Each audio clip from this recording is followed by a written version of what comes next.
और बोला है संसार ने जब ठुकराया द्वार तुम्हारी आया।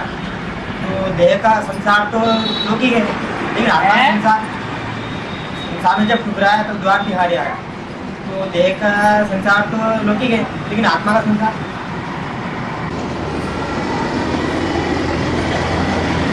संसार कहते हैं संसार,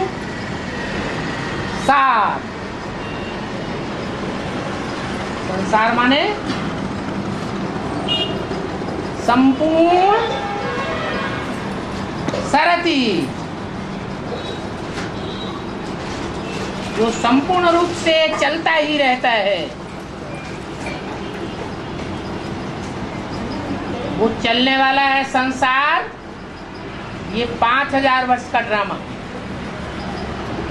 इसे संसार कहा जाता है। बाकी आत्मा का संसार तो परम धाम है, वहां संस्कृति नहीं होती है, सृष्टि नहीं होती है, सृजन नहीं होता है, होता है। इसलिए इस देह के संसार को ही संसार कहा जाता है। और कोई आत्मा पवित्र रहती है, संग दोष में नहीं आती। कौन सी आत्मा है? कोई आत्मा कौन सी है? बताओ। एक शिव बाबा के अलावा इस दुनिया में कौन सी आत्मा है जो संग दोष में नहीं आती है?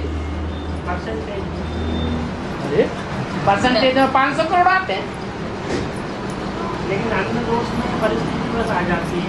अन्न दोष और संग दोष में ही आते हैं। और कोई आत्मा अन्न दोष में नहीं आती है, संग दोष। एक भी ऐसी आत्मा नहीं है जो अन्न दोष में ना आती हो। अन्न दोष में आती है, संग दोष में आती है, तब ही माया आक्रमण करती है। ये झूठी बात है कि शिव बाबा के अलावा कोई और भी आत्मा है जो संग दोष और अन्न दोष में नहीं आती है। शायद आप ही होंगे, आपको अनुभव होता है। बाकी किसी को अनुभव होता हो तो हाथ उठाए।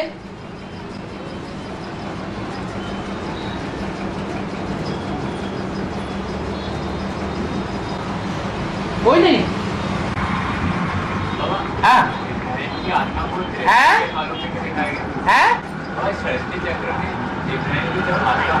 इसकी आत्मा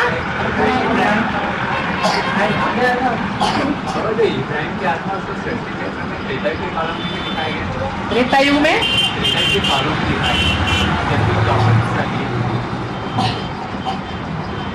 सतयुग द्वापर युग से पहले त्रेता युग में दिखाया गया।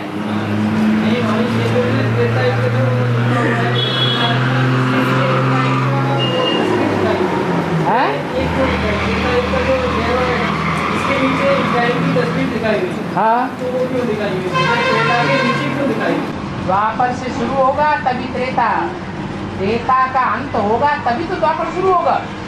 इसलिए त्रेता के अंत में देखा है वो ऐसा लग रहा है कि त्रेता के अंत में आपको लग रहा है, लेकिन यही लगे ना कि त्रेता का अंत हुआ और द्वापर की शुरुआत हुई। तो चित्र बनाया है, एक्यूरेट 1 सेकंड की बात है। वो 1 सेकंड में इतना बड़ा चित्र कैसे दिखाया जाएगा? और बाबा जो भैरव महाराज जी है, जो भैरव महाराज है, भैरव महाराज, हाँ, उन्हें दारू क्यों चढ़ाई जाती है? हाँ, ये रुद्रमाला के मणके हैं, जो भी रुद्रमाला के मणके हैं वो रौद्र रूप धारण करने वाले भी हैं, विकराल रूप धारण करने वाले भी हैं। उनमें एक भैरव का भी नाम प्रसिद्ध है। भैरव अर्थात भयंकर, उनके कर्म भी भयंकर हैं।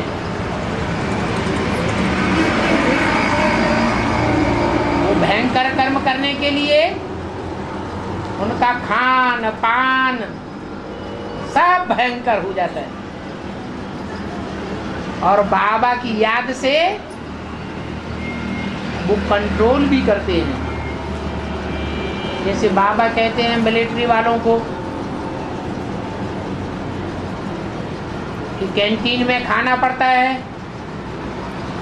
युद्ध में जाना पड़ता है, महीनों युद्ध चलता है, भोजन पहुंचता नहीं है, तो घोड़े को भी फाड़ करके खा जाते हैं। तो ये रूहानी मिलिट्री है। रूहानी स्टेज ऐसी स्टेज है जिसमें अगर कोई स्थिर हो जाए तो फिर बाप समान स्टेज पहुंचती है। ऐसी स्टेज में सारी दुनिया का भी हत्या करने वाला, उसके ऊपर कोई पाप नहीं लगता। तो ये खान पान महाकाली का, महाकाल का, भैरव का भयंकर दिखाया जाता है। उज्जैन में एक मंदिर है भैरवनाथ का, तो उसमें दारू चढ़ाई जाती है, लेकिन वो जाति का किसी को पता नहीं चलता। खुदाई भी करी उसकी काफी है, तो गायब कहाँ हो जाती है? पत्थर पे चली जाता है और कहाँ चली जाती है? पत्थर कैसे दिखता है? है? पत्थर कैसे?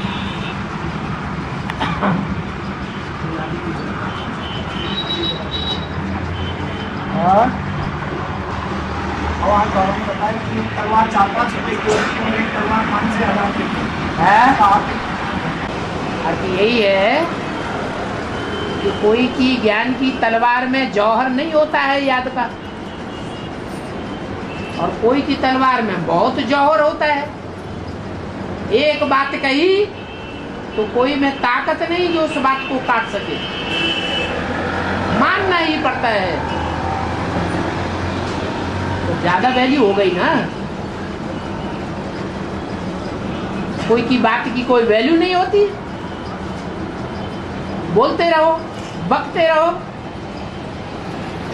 जैसे आजकल अखबार है, कितना कितना छापते हैं, क्या क्या छापते हैं। क्या दुनिया के ऊपर कोई असर पड़ता है? दुनिया बिगड़ती ही जा रही। ऐसा भी टाइम आवेगा कि बच्चों की ज्ञान तलवार में ऐसा जौहर होगा कि एक बोल भी मुख से निकालेंगे, सारी दुनिया के लोग उस बोल को फॉलो करने के लिए मजबूर हो जाएंगे। तो वैल्यू हो गई ना।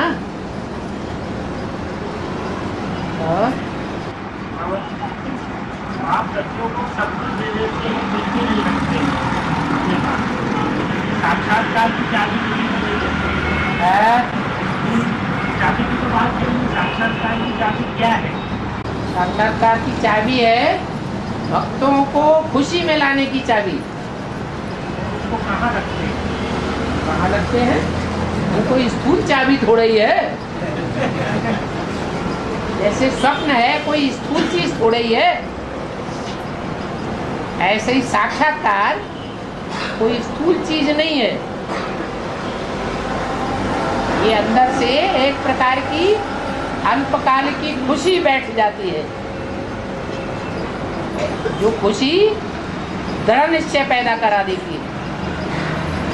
लेकिन ज्ञानी तू आत्माओं को नहीं, भक्त आत्माओं को, भावना वाली आत्माओं को।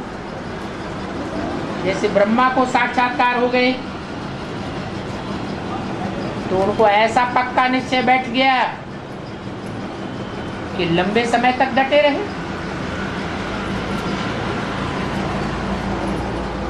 और बाबा किस आधार पर, मतलब इस आधार पर लास्ट तो फर्स्ट आत्माएं जाएगी। याद में अगर टिक जावे तो बहुत लास्ट सो फास्ट चला जाएगा, लास्ट में आने पर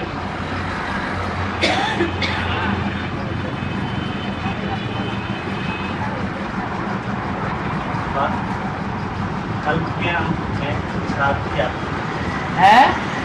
कल्प के अंत में पुरुषार्थ की आत्मा बल्ब में देख रही है। कल्प के आदि में आदि मानव के क्या?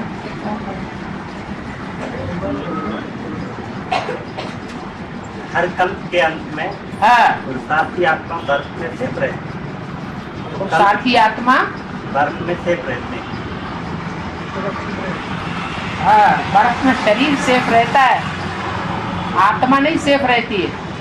शरीर सेप रहते हाँ, हैं। तो आदि में पुरुषार्थी शरीर की उत्पत्ति कैसे होती है? है कल्प के आदि में पुरुषार्थी शरीर की उत्पत्ति कैसे होती है? कल्प का जब आदि होगा तो वहाँ पुरुषार्थ की जरूरत होगी कि आदि होने से पहले कल्प का जब अंत होता है, तामसी स्टेज होती है, तब पुरुषार्थ की जरूरत होती है। पुरुष माने आत्मा, अर्थ माने लिए। आत्मा का उत्थान के लिए, कुछ करने के लिए जो प्रयास किया जाता है, वो प्रयास की शुरुआत तमो प्रधान स्टेज में करेंगे या सतयुग नई दुनिया की शुरुआत में करेंगे।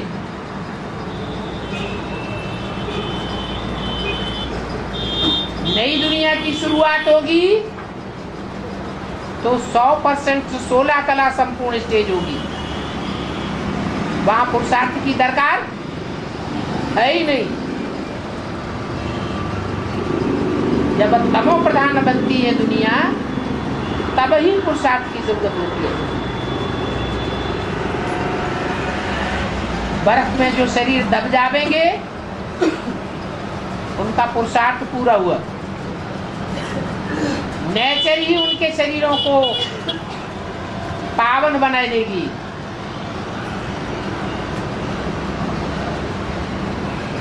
आत्मा को पावन बनाने के लिए ज्ञान चाहिए, शरीरों को पावन बनाने के लिए जाम जल चाहिए, बर्फ चाहिए।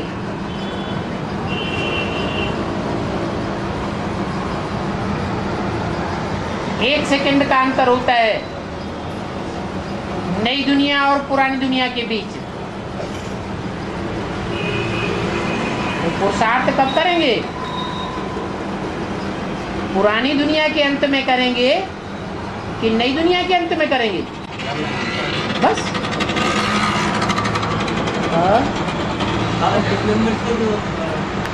शूटिंग पीरियड के हिसाब से है। शूटिंग पीरियड के हिसाब से हाँ ज्ञान की चार अवस्थाओं से गुजरता है ना। है। तो जिस नंबरवार जो रुद्रमाला के मटके हैं, जिस नंबर से ज्ञान में आते हैं अभी, यदि के आदि में भी उसी नंबर से आए होंगे ना। हाँ, उसी नंबर से ही वो आत्मा सारी की सारी, जैसे 1 करोड़ आत्माओं को संदेश मिला है। 1 करोड़ आत्माओं को संदेश भी मिला था ना भाई आदि में। 1 करोड़। हाँ, 73 में जो मेला लगा था, 73 में जो मेला लगा था ना। हाँ जी, तो वहाँ 1 करोड़ आत्माओं को संदेश मिला था। मेले में ना संदेश मिला था 1 करोड़ को। मेला पहला जब दिल्ली में रामलीला ग्राउंड में हुआ, उस समय तक टोटल 1 करोड़ आत्माओं को संदेश मिला, सन 36 से लेकर और 73 तक। और तो हाँ? भैया उस समय जो संदेश मिला, हाँ, तो अभी जब दोबारा 76 से जो रुद्रमाला तैयार होती है, बना ज्ञान में आ रहे हैं नंबरवार, हाँ, तो यदि के आदि में भी उसी नंबर से ही आ जाएंगे ना भैया। हाँ, जैसे कोई सतो प्रधान पीरियड में जो आत्मा ज्ञान में आती है, कोई सतो सामान्य स्टेज में आती है, और कोई द्वापर 5000 वर्ष का ड्रामा है। उस ड्रामा में जो आत्मा पहले पहले परमधाम से उतरती है वो आत्मा उतनी ही श्रेष्ठ होती है, और जो जितना बाद में उतरेंगे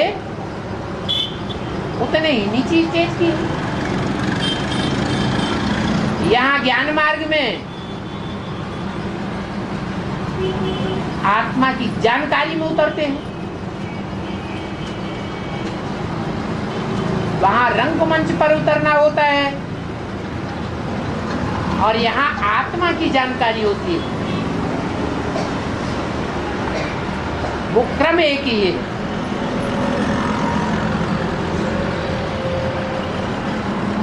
हीरो हीरोइन वाली आत्माएं होंगी तो वो पहले पहले ज्ञान में उतरेंगी,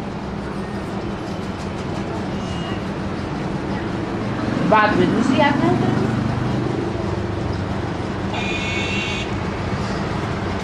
और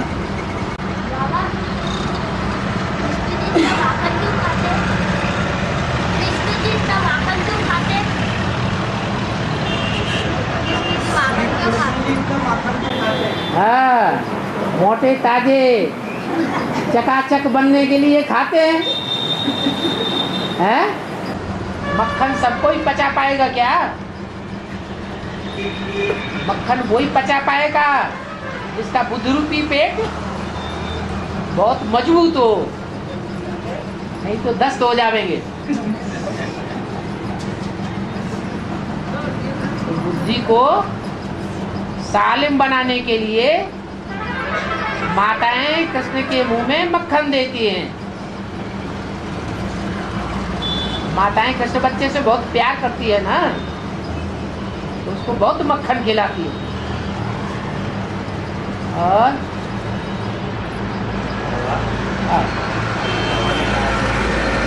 जोर से बोलो, बाहर सड़क है। बाबा की योग में रहने का प्रसाद करते हैं, तब कहते हैं नाना तो ना याद रहो।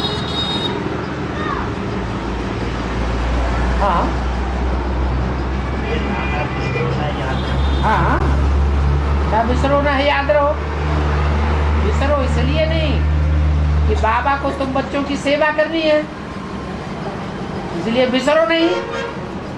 और याद इसलिए नहीं रहो कि बाबा को तुमसे कुछ लेना देना नहीं है ज्यादा। तुम पुरुषार्थ करोगे तुम पाओगे, पुरुषार्थ नहीं करोगे नहीं पाओगे। बाबा को कोई मोह नहीं है, लगाव नहीं है। इसलिए लगाव किससे है ना होना है, है? एक शिव बाबा, दूसरा ना।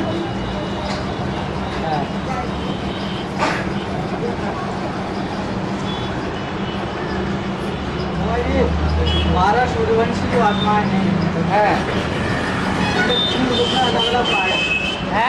स्थापना पालना मिलाना है? संस्कारों में क्या डिफरेंस है? गुरु की आत्माएं हैं, 3 प्रकार की आत्माओं में तीन जो गुरु के स्थापना पालना मिलाना, हाँ 4 आत्माओं संस्कारों में कैसे। हाँ, यही अंतर है। जो स्थापना वाले या आत्माएं हैं वो आत्माएं ऐसे हैं जैसे ब्रह्मा जैसी आत्माएं, सरस्वती जैसी आत्माएं की स्थापना की विशेष संस्कार है। अगर पालना के भी हैं तो अव्वल नंबर के संस्कार पालना की नहीं है, 2 नंबर के संस्कार और विनाश के संस्कार तो जैसे है ही नहीं। और विष्णु ऐसा पार्ट बजाने वाली जो आत्माएं हैं उनके पालना की विशेष संस्कार है। स्थापना करने में ब्रह्मा सरस्वती जैसी तीव्र नहीं है, लेकिन जिनकी स्थापना हो चुकी है उनको बरकरार रखने के लिए, उनकी पालना करने के लिए वो सिद्ध हस्त है। विनाश के संस्कार भी नहीं है। तीसरी वो आत्माएं हैं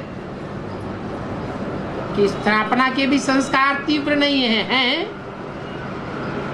पालना के भी उतने संस्कार तीव्र नहीं है, जब तक कि पहली और दूसरी कैटेगरी की आत्माएं सहयोगी न बने। उनके सहयोगी बनने के बाद स्थापना और पालना के संस्कार तीव्र होते हैं, परंतु अगर वो दोनों प्रकार की आत्माएं सहयोगी न भी बने तो भी विनाश के संस्कार उनके परिपक्व हैं। अकेले ही सारा कार्य संपन्न करने में सक्षम है। वो नष्टदेव है, बहुत पावरफुल आत्मा है, असुर है, असुर। पहले किसका जन्म हुआ? असुरों का जन्म हुआ या देवताओं का जन्म हुआ? असुरों का जन्म पहले हुआ। जिनका जन्म पहले होता है वो तो ज्यादा पावरफुल होते हैं, बड़े होते हैं। और बाबा अमरकंटक के जो पहाड़ है तो वहाँ से नर्मदा नदी निकली है। अमरकंटक पहाड़ से नर्मदा नदी निकली है। हाँ जी। तो कहा जाता है ज्ञान गंगा जो है, सभी नदियाँ जो है माताओं के नाम से है, लेकिन नर्मदा जो है नर और मादा है। इसका क्या तात्पर्य है? इसका तात्पर्य है वो रुद्रमाला से ऐसा मणका है जो सब मणकों के बीच में माता के संस्कार ज्यादा धारण करने वाली है तो पुरुषत्व वाला मणका। तो रुद्रमाला के जो भी मणके हैं वो सारे पुरुष संस्कार वाले हैं, सारे ही राजा बनने वाले हैं। लेकिन आखिरी मणका होने के कारण उनमें जो पौरुष का संस्कार है, पुरुष वृत्ति का, वो भी भरा हुआ है। रुद्रमाला का मणका होने के बावजूद भी भरा हुआ है, क्योंकि 108 मणकों में पहला मणका भी परम पुरुष के नजदीक है और लास्ट मणका भी उतना ही परम पुरुष के नजदीक है जितना फर्स्ट मणका। तो पुरुषत्व के गुण उसमें होंगे या नहीं होंगे? पहले मणके को छोड़ करके बाकी और जितने भी मणके हैं उन मणकों के मुकाबले उस लास्ट मणके में पुरुषत्व के गुण ज्यादा होंगे या कम होंगे? है? क्यों कम होंगे? वो तो परम पुरुष के नजदीक है। कम क्यों होंगे? जब नजदीक हुआ पड़ा है तो कम होंगे या ज्यादा होंगे? ज्यादा होंगे। 107 मणकों के मुकाबले ज्यादा होंगे। इसलिए वो नर भी है और मादा भी है। उसका नाम ही है अमरकंटक। अमर न मरने वाला, और कंटक माने कांटा। ऐसा कांटा है कोई मार नहीं सकता उस कांटे को।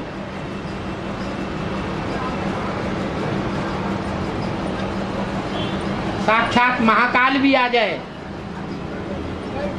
वो भी उसे मारेगा नहीं, क्योंकि वो तो उसे प्रेरणा देने वाला है।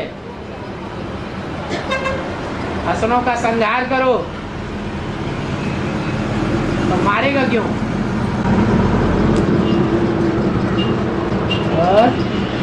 बाबा, जो सूर्य और चंद्रमा सब बोलते हैं कि वो भाई और उनकी माँ ने श्राप दिया है। जो सूर्य और चंद्रमा है वो भाई भाई है। भाई भाई हैं? हाँ, और उनकी माँ ने उनको श्राप दिया है कि सूर्य हमेशा जलता है, जलता ही रहेगा। भाई भाई हैं? भक्ति मार्ग के लोग ऐसे कहते हैं भाई भाई हैं। तो अम्मा बाप उनके कौन है?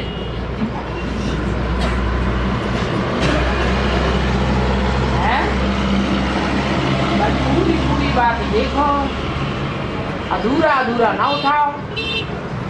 है टीवी को अच्छी तरह से देखो, फिर उसके बाद कुछ करो।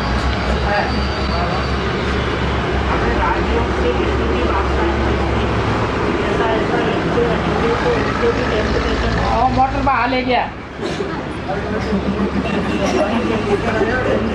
हाँ हमें राजयोग से विश्व की बादशाही मिलती है, हाँ ऐसा ऐसा लिखते रहेंगे तो उनको भी टेम्पटेशन होगी।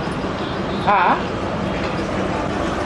क्या ऐसा क्या राजयोग है जिससे सारे विश्व के ऊपर कंट्रोलिंग पावर मिल जाती है, जो हिटलर, नेपोलियन, मुसोलिनी को भी नहीं मिली, वो भी विश्व के ऊपर कंट्रोल नहीं कर सके।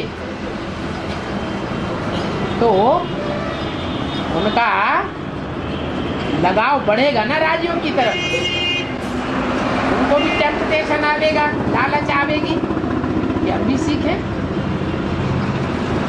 और बाबा ने मुझे भी कहा है सतयुग में यही नारायण था, उनके दर में आता हूँ नारायण बना।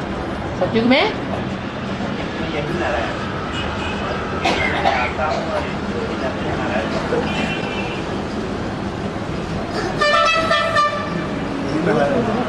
है सतयुग में यही नारायण था। सतयुग में यही नारायण, यही माने ब्रह्मा। हाँ, सतयुग में यही नारायण था, ब्रह्मा। हाँ इनके तन में आता हूँ और इनके नर से नारायण बना। नहीं, ये रंग बोल रहे हैं। मुरली की तारीख लिख करके लाओ, नहीं तो मुरली ही लाओ, फोटो स्टेट ले आओ। हाँ, सतयुग में यही नारायण था, इनके तन में आता हूँ। इनके तन में आता हूँ। इनके तो दो हो गए, नहीं तो होना चाहिए इसके। सतयुग की बात हो रहा है। सतयुग में तो नर नारायण होते ही नहीं है। सतयुग में तो सिर्फ ब्रह्मा की सोल, कृष्ण की सोल ही नारायण बनेगी। वो नर नारायण कहाँ बनती है, वो तो नर से प्रिंस बनती है। हाँ, मनवन डाल दिए क्या? बोलने में कुछ गड़बड़ हो गई। हाँ,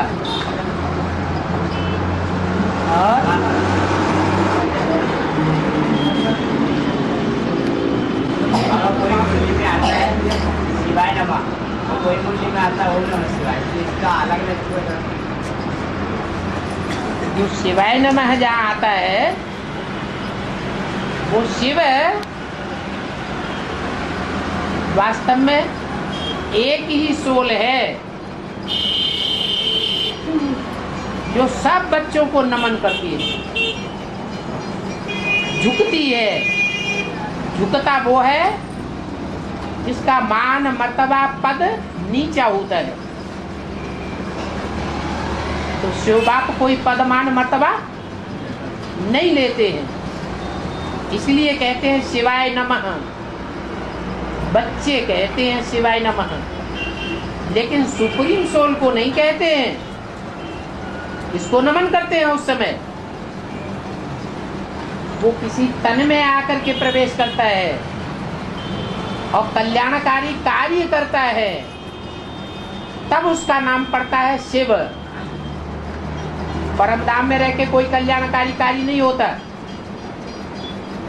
तो जो सिर्फ कल्याणकारी कार्य करने वाला है और ऐसा कार्य करने के कारण उसका काम के आधार पर नाम शिव पड़ा है, कोई अकल्याणकारी कार्य नहीं करता। उस साकार में आए हुए निराकार को हम बच्चे शिवाय नमः कहते हैं। और जब कहा जाता है ओम नमः शिवाय, तो शिव तीन मूर्तियों के द्वारा संसार का कल्याण करता है, इसलिए ओम नमः शिवाय कहा जाता है। आ ऊ मां तीन मूर्तियां हैं जिनके साथ आता है और अलग अलग कार्य कराता है।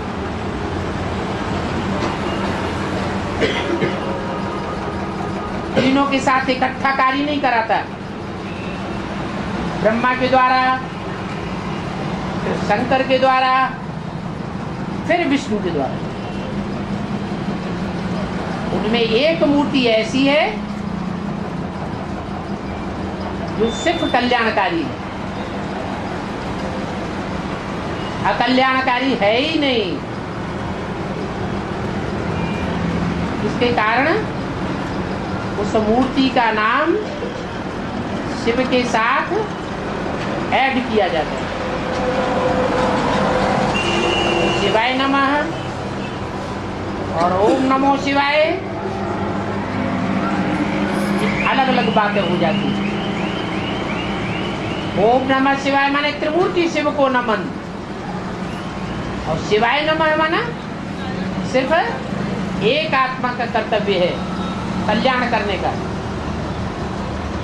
जिस तन के द्वारा कल्याण करती है उसका भी सदा काल का कार्य नहीं है सदैव कल्याण करना। तो कभी अकल्याण भी करती है 84 जन्मों में, और कभी कल्याण भी करती है। और गाना करते करते पिछड़ी में बाप समान बन जाए, ये कितनी आत्मा की आत्मिक स्थिति में स्थिर होने वाली कितनी आत्माएं हैं जो पिछाड़ी में निराकारी बन जाएंगी बाप समान है। जो बाप समान निराकारी स्टेज में पिछाड़ी में स्थिर हो जाएंगी, धर्मराज की सजाएं नहीं खाएंगी,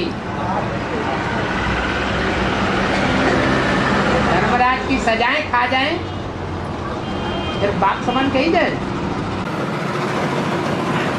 है। हाँ जी है। और ना बाप का नाम बाला करने वाली है कि बदनाम करने वाली है है? वो बाप का नाम बाला करने वाली है कि बाप का नाम बदनाम करने वाली है? बाप के सामने बच्चा धर्मराज के डंडे खाए,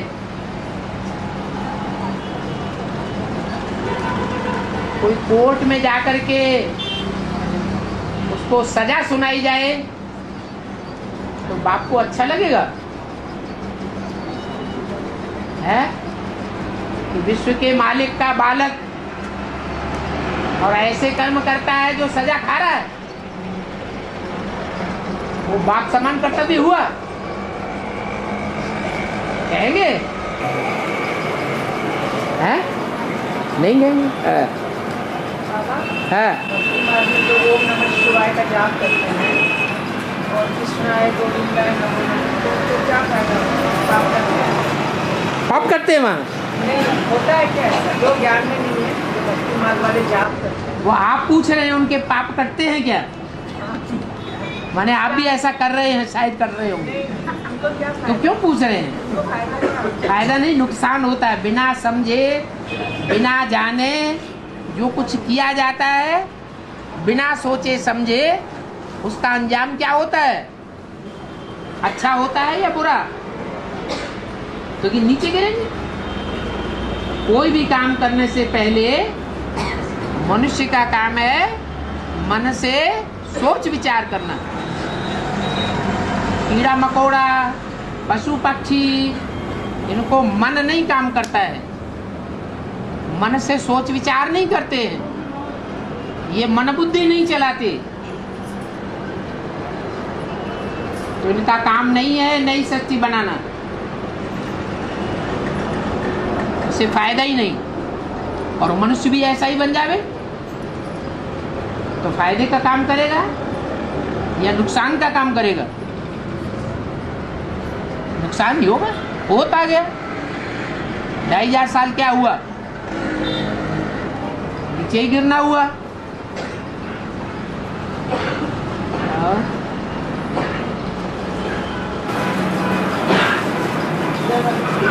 बाबा ये जगदम्बा लक्ष्मी और आगे है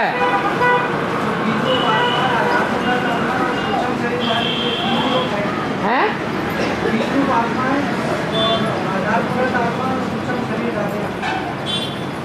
12वां जो आधार मूर्त हैं आधार मूर्तों में दो प्रकार के हैं, एक बीज में भी हैं और आधार भी हैं। और जो 12 विष्णु आत्मा अभी जगत में हाँ 12 आधार हाँ जी 12 सूक्ष्म शरीरधारी होंगे। हाँ ये 3 आत्माओं को जोड़ने 3 आत्मा कहते हैं तो पहले विष्णु चतुर्थ जो 12 बीज रूप आत्मा है वो तो रुद्रमाला की हो गई, सूर्यवंशी। और चंद्रवंशी आत्मा चंद्रवंश में से जो 12 हैं, जो ब्रह्मा जैसी आत्माएं हैं, प्रवेश करने वाली आत्माएं हैं, सूक्ष्म शरीरधारी आत्माएं हैं, वो सूक्ष्म में आधार हैं। हाँ ये पहला ग्रुप पहले तैयार होगा, उसके बाद बाकी के 11 जो है 33 आत्मा बाद में वो फॉलोअर्स 33 हाँ 11 दिए 33 जो आत्माएं हैं 12 के तीनों का ग्रुप हो गए। 12 का ग्रुप हुआ असल सूर्यवंशियों का जो बीज रूप है, और 12 का ग्रुप हुआ जो उनमें प्रवेश करने वाले हैं। हाँ जो प्रवेश करने वाले हैं वो आधारभूत होते हुए भी सूक्ष्म शरीरधारी है, सूक्ष्म में आधारभूत है। इधर ये हम चंद्रवंशियों में भी प्रवेश करते हैं, जो सूर्यवंशियों में प्रवेश करते हैं, चंद्रवंशियों में ब्रह्मा सरस्वती जैसी आत्माएं सभी बच्चों में प्रवेश कर रही है। अभी बाप दादा जो है वो सब बच्चों में प्रवेश करते हैं।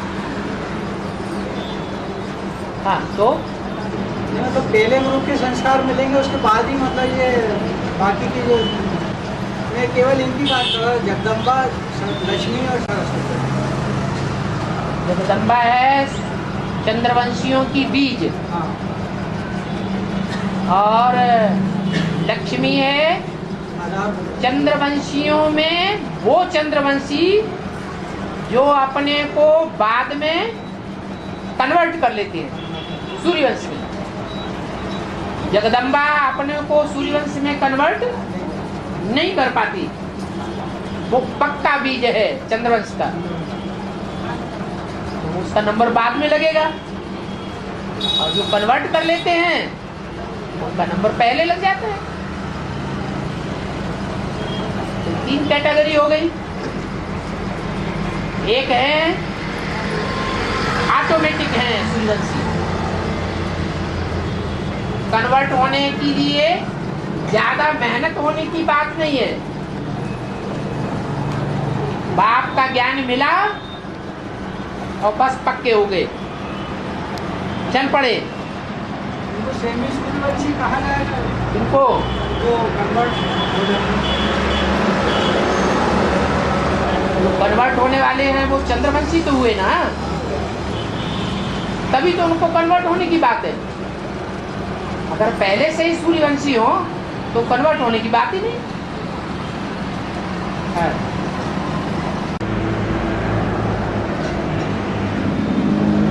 अगर कोई आत्मा काम विकार में गिरकर बाप के सन्मुख बड़े ही गर्व से बैठती है तो उस पर कोई बोझा नहीं चढ़ता है क्या?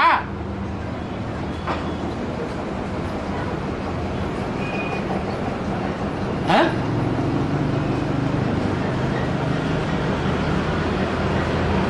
अरे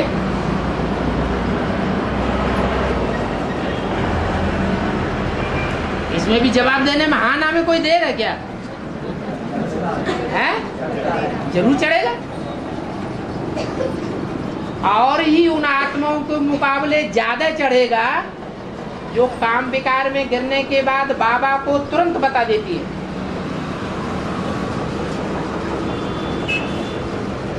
उनके मुकाबले ज्यादा बोझा चढ़ेगा या कम चढ़ेगा? ज्यादा ही चढ़ेगा, क्योंकि बाप की आंख में भी धूल झोंकती है और संगी साथियों की आंख में भी धूल झोंकती है। ऐसे हो जाते हैं जैसे सागर मंथन में देवताओं को अमृत पिलाया गया और बीच में कौन घुसकर बैठ गए? है राहु।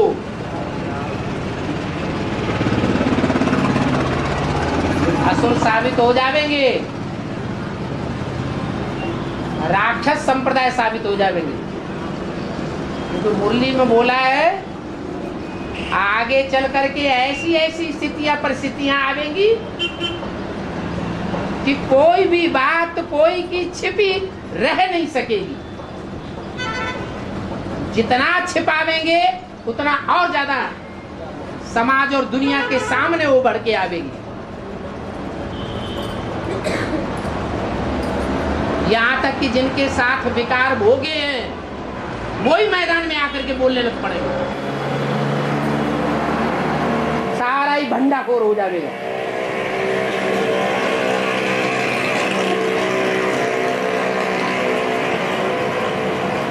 चेहरे अभी तैयार हो रहे हैं।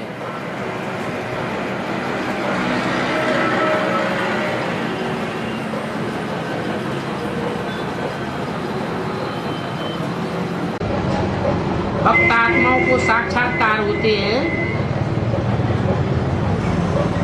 क्या ज्ञानी आत्माओं को साक्षात्कार नहीं होता है?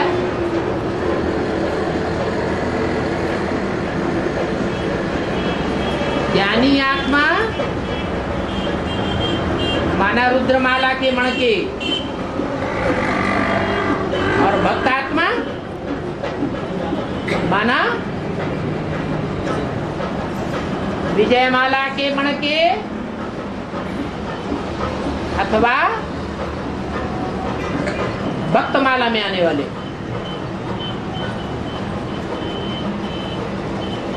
पहले कौन सी माला बनेगी?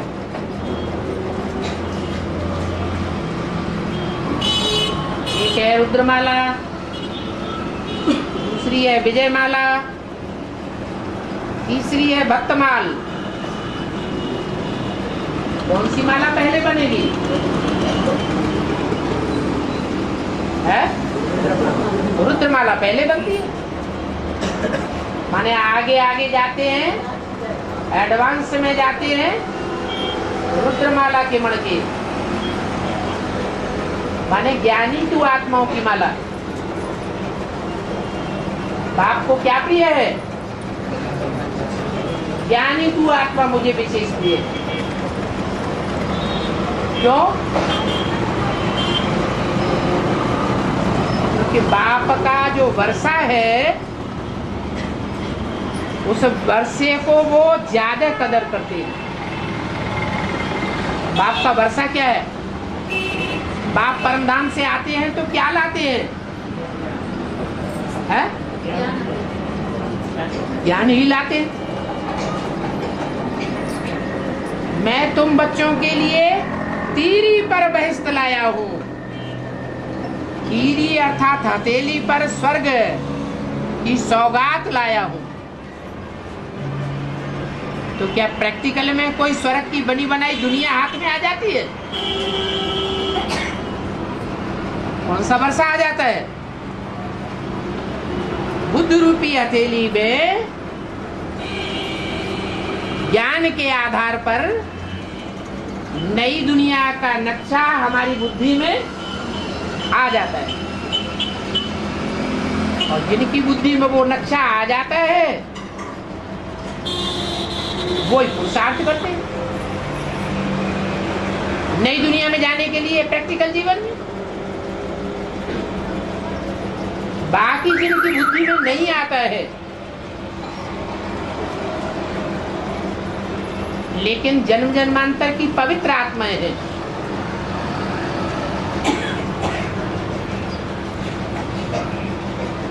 अपवित्र राजाएं नहीं हैं जन्म जन्मांतर के, लेकिन जन्म जन्मांतर की भारत की रानियां हैं जिन्होंने पवित्रता को बहुत मान दिया है। वो ज्ञान में बल तीखी न हो लेकिन बुद्धि से पवित्र हैं। इसलिए ऐसी आत्माओं को बाप साक्षात्कार कराते रहते हैं। जब जब अवस्था खराब होती है उनको साक्षात्कार हो जाता है और खुशी में रमण करती रहती है। जो खुशी संगम युग की विशेष प्राप्ति है, वो खुशी की प्राप्ति ज्ञान के आधार पर भी होती है और साक्षात्कार के आधार पर भी होती है। इसलिए बोला कि जो साक्षात्कार करने वाली आत्माएं हैं वो पवित्र आत्माएं होने के कारण भला अंत में आती हैं ज्ञान में, एडवांस में, फिर भी लास्ट सो क्या होता है अंजाम, फास्ट चली जाती है। ये वो भी कोई कम बात नहीं है। ज्यादा सुखी कौन बनेंगे?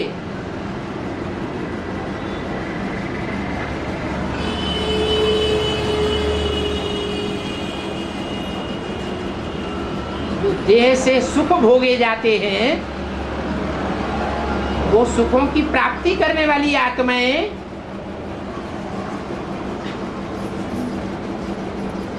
विजयमाला की आत्माएं होंगी या रुद्रमाला की आत्माएं होंगी? है क्यों है? प्योरिटी के आधार पर। जहाँ पवित्रता होती है वहाँ सुख और शांति, हेल्थ और वेल्थ दोनों होती है। तो सुख की प्राप्ति ज्यादा करेंगी और जो रुद्रमाला की महात्माएं हैं वो जन्म जन्मांतर की अपवित्र आत्माएं हैं, परंतु ज्ञानी तू आत्माएं हैं, बुद्धिमान बाप के बुद्धिमान बच्चे हैं। इसलिए वो आत्मा का वो सुख प्राप्त करते हैं जो अनेक जन्मों से कनेक्टेड है।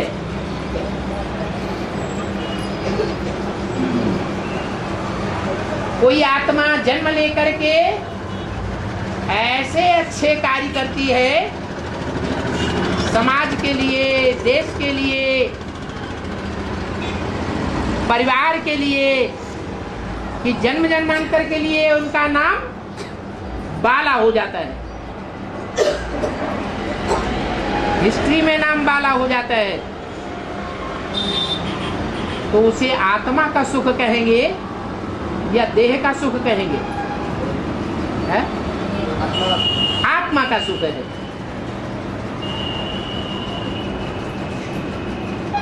देह का सुख भल नहीं है,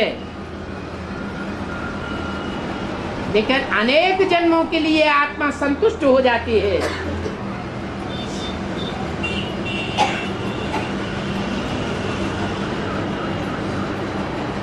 ये परमपिता परमात्मा का वर्ष है, आत्म सुख। और जो विष्णुमाला है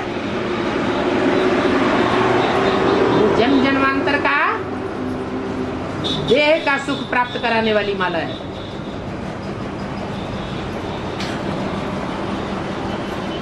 देह की प्राप्ति के आधार पर दुखी नहीं होंगे, सुखी ही सुख प्राप्त करते रहेंगे। जो राजाएं बनने वाली आत्माएं हैं वो तो द्वापर कलयुग में कितने युद्ध के संस्कारों से पसार होती रहती है। जन्म जन्मांतर मारकाट लगी रहती है, हिंसा में लिप्त रहती है। देह का सुख मिलता है क्या? है? देह का सुख नहीं मिलता, आत्मा का सुख मिलता है।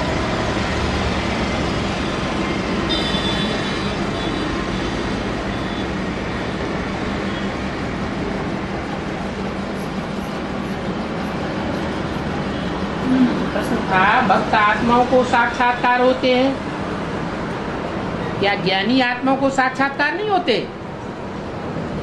ज्ञानी आत्माओं को बुद्धि का साक्षात्कार होता है और भक्त आत्माओं को ऐसे स्वप्न होता है। ऐसे स्वप्न की बात अल्पकाल की खुशी का साक्षात्कार होता है।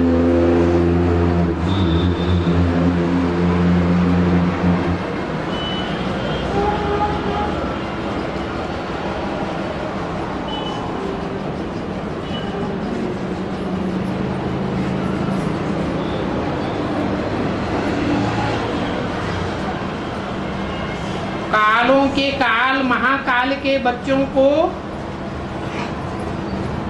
क्या काल नहीं खाता है? अगर काल नहीं खाता है तो एडवांस वाली आत्माओं को शरीर क्यों छोड़ना पड़ता है? बताओ, है किसी के पास जवाब? है? अरे हाँ, इस जन्म में भक्ति के संस्कार ज्यादा हैं। वो कोई भक्ति का संस्कार 100% चढ़ जाता है सिर पर तो शरीर छोड़ना पड़ता है। अगला जन्म लेकर के फिर एडवांस में आवेंगे। अंजाम क्या होगा? उस अगले जन्म में उनको काल नहीं खा सकता। वो महाकाल के पक्के बच्चे बन जाएंगे।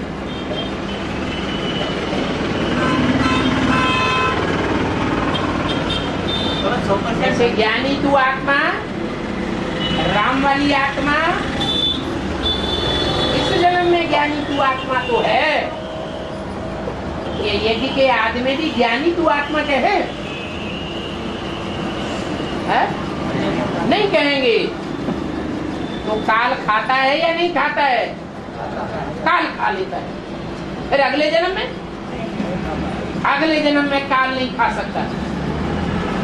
ऐसे ही और आत्मा भक्ति के संस्कार को है? ज्ञान में चलते चलते भक्ति के संस्कार है लेकिन 100% हुआ, ये कैसे कहेंगे? कब कहेंगे? 100% कैसे कहेंगे? हाँ, मतलब 100% से जो पहुँच गए भक्ति के संस्कार कोई भी, हाँ, कब कहेंगे? हाँ। पता कैसे चलेगा? जैसे ब्रह्मा बाबा हैं,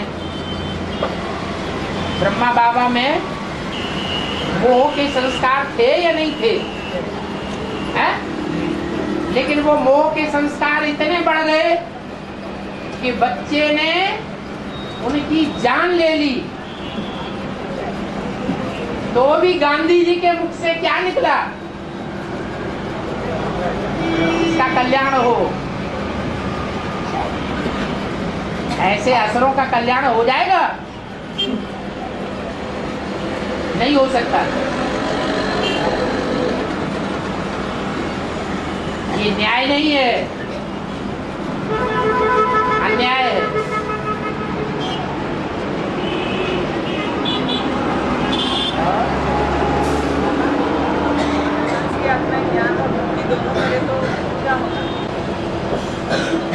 कोई आत्मा दो नाव में पैर रखे तो क्या होता है? दोनों टांगे चिर जाएंगी, मझधार में गिर जाएगा। ऐसे ही कोई आत्मा ज्ञान ले चुकी, उसे जानकारी है क्या कर्म करने से फायदा होगा और क्या कर्म करने से आत्मा का नुकसान होगा। फिर भी भक्ति मार्ग में चलती रहे अज्ञानियों की तरह। भक्ति मार्ग के टंट घंटों को भी अपनाती रहे और ज्ञानियों के बीच में भी बैठी रहे। इधर भी मान मर्तबा लेती रहे और उधर भी मान मर्तबा लेती रहे। कहे दोनों हाथों में लड्डू।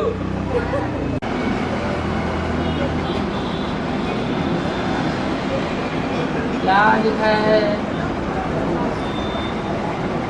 लौकिक दुनिया में कहा जाता है कि अभी भी आला और ऊदल में से आला वाली आत्मा जिंदा है?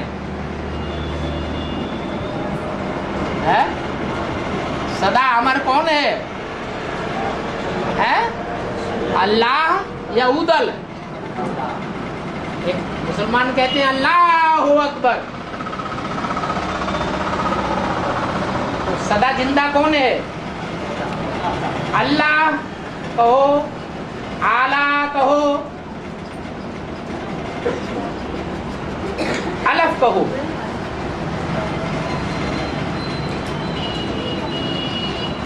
वो जिंदा है।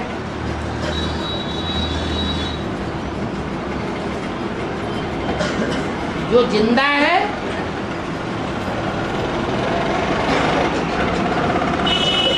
मरा नहीं है। उस अलफ में अल्लाह प्रवेश करता है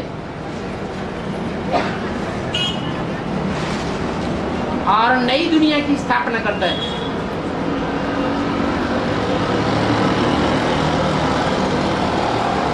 क्योंकि जो पहला नंबर है वो आज में भी विष्णु रूप था और अंतिम जन्म में भी विष्णु रूप ही होता है।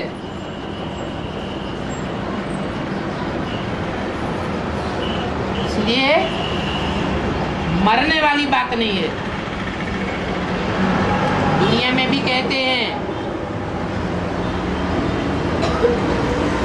शंकर कभी मरता नहीं है।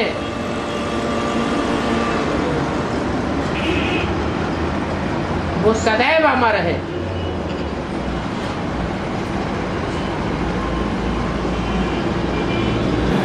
तो ये मान्यता मात्र है,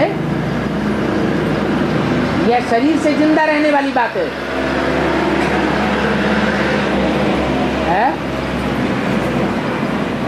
मान्यता है। मान्यता का मतलब ये हुआ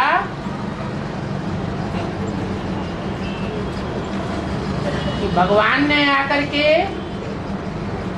जो धर्म स्थापन किया था, अल्लाह अव्वल दिन, उस धर्म की सुरक्षा में वो सदैव रक्षक की भांति रहा, खड़ा रहा।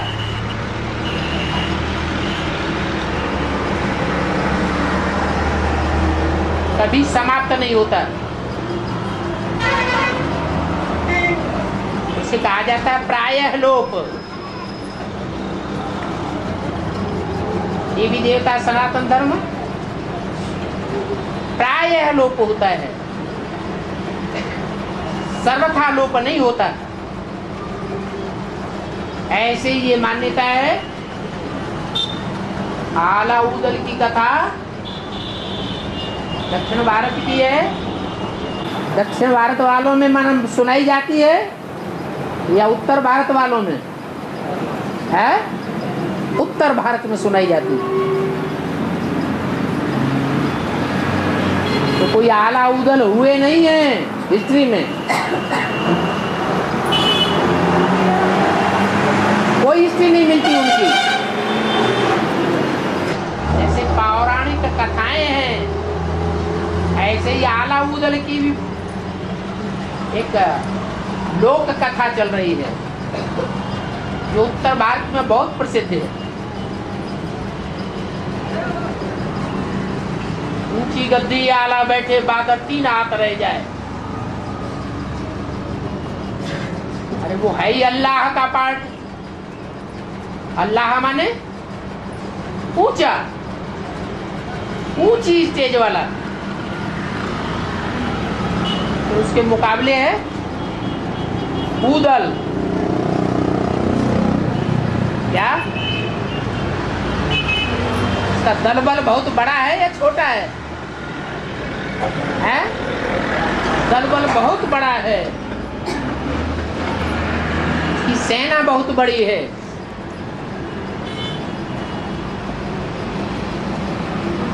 जैसे हिस्ट्री में आदिकाल की भारत की हिस्ट्री है, उसमें चाणक्य और चंद्रगुप्त को दिखाया है। चंद्रगुप्त दलबल के साथ है या अकेला है? दलबल के साथ है, सेना का नायक है। और चाणक्य हमेशा अपने को अकेला महसूस करता है। यज्ञ के आदि में भी बताया, एक आत्मा एक तरफ और सारी दुनिया दूसरी तरफ थी। जो आदि में हुआ वो सब अंत में भी होता है। बेसिक के आदि में भी ऐसा ही था, एडवांस के आदि में भी ऐसा ही होता है। और जब संपूर्ण प्रत्यक्षता होगी उस समय भी ऐसे ही देखने में आएगा। एक आत्मा एक तरफ और सारी दुनिया दूसरी तरफ।